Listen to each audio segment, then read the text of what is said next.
He looks like he owns credit. Oh my gosh. Man like Arthur from Batman. Dzień dobry, assalamu alaikum, ciao, konnichiwa, bonjour, kola, ciao, good morning. It is Fat Thursday.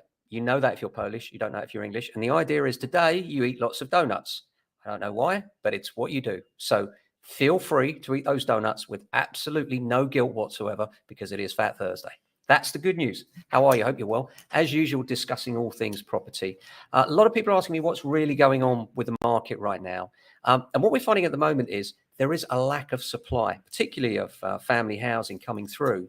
And the problem is a vicious circle. And what I mean by that is people are looking out in the marketplace. They're looking at where they want to move to or what they want to move to. And they're searching on Rightmove and they're finding there's very little available. And then they're reluctant to put their own properties on the market because they can't see much coming to market. And therefore, they can't see the light at the end of the tunnel. And we have this ever decreasing circle of people saying, well, there's nothing available, therefore I won't sell, therefore they don't sell, therefore there's nothing available in their range either. And this is underpinning prices. And it means that prices are not falling as people will sometimes tell you. It's much stronger than that generally. That's the good news.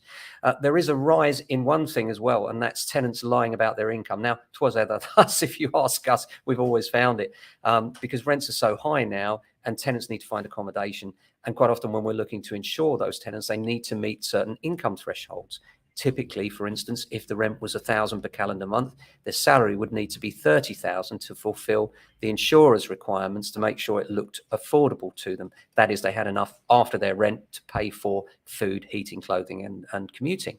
So that's a really important correlation because, of course, if they can't, then where is the rent coming from and how are they going to manage? So consequently, many tenants do lie about their income. And this is something that we're very vigilant about here at JA, because you have to be really, because in the end, our landlords put the ultimate trust in us in their financial affairs. You know, this is one of the most significant things in their lives. Their rent comes through, they rely on it. And therefore, we have to be sure that we know who we're dealing with, what their salary is, and verifying those things. So we go to great lengths to do that.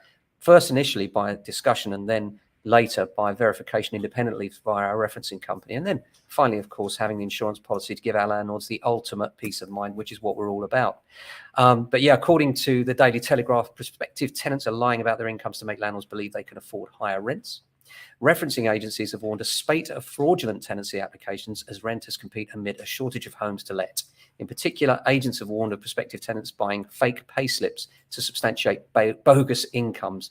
More than half of spurious applications now involve fake or doctored pay slips used by tenants to overstate their income, according to a referencing company, Good Lord. A sample of more than 300,000 tenancy applications made in 2022 and analysed by the firm said 1 in 1,000 were fraudulent, of which 54% involved pay slip fraud.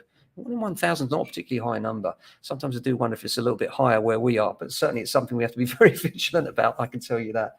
As far as the rest of the market is concerned, it's lovely to see more valuations coming through. So we're seeing more people considering selling. Of course, sadly, we always have the 3 Ds, death, debt and divorce coming through, and we always have a supply of those properties coming up. But the wider market, as I said, we've got this revolving door of can't see much coming up, therefore won't sell. The good news is coming towards the spring, more properties will come available, and as more properties come available, so some confidence will be restored with the buyers that can see there are things in their price range. But why not get ahead of the curve? This would be the thing to do. So although there's not much supply out there, that actually is also self-defeating, because actually if you see the one you want and you're not under offer, nobody's going to take you seriously, nobody's going to accept your offer. So you need to be one step ahead of your competitors that are looking to buy. How do you do that? Well, number one, get yourself under offer. And of course, you know, you do have to disclose to your buyers, and it would be right to disclose to your buyers, you know, completely transparently. We now have to go and find. But guess what? That's the way the UK market works for most of us, because not many of us have the luxury of a second home just sat somewhere waiting for us to move in temporarily. So therefore, don't worry about that. Most importantly, get yours under offer. Of course, you have to know that you're being reasonable in your requirement, and you can do that by research.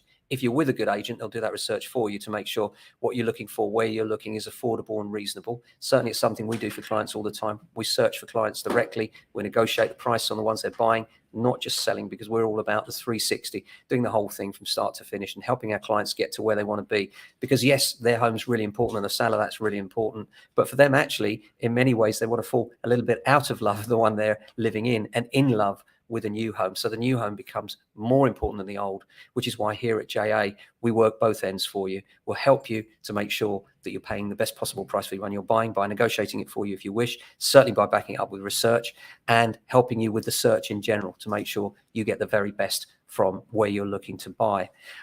So apart from that, yeah, the weather here is quite mild today, which is good news. And I think it's getting a bit milder generally, isn't it? I think we're over the worst of the cold now, he said, and then a cold snap down undoubtedly follows. Let's hope so.